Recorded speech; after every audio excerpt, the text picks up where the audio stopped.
So if you have a Dell Precision and you are trying to use an NVMe drive as your boot disk and you're trying to install Windows and you're realizing, oh wait, why do only SATA drives show up?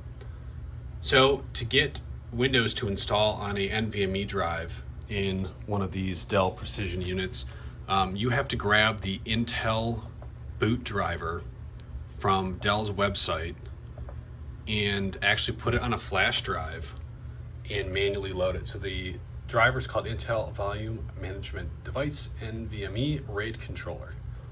And so once you have that on a flash drive, that will load that driver during the Windows setup and allow you to use an NVMe drive as a boot disk.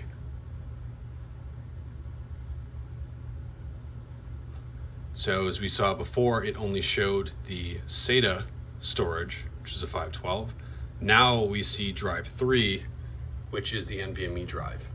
So now we can format and delete all of these and proceed with a Windows install. Hope this helps.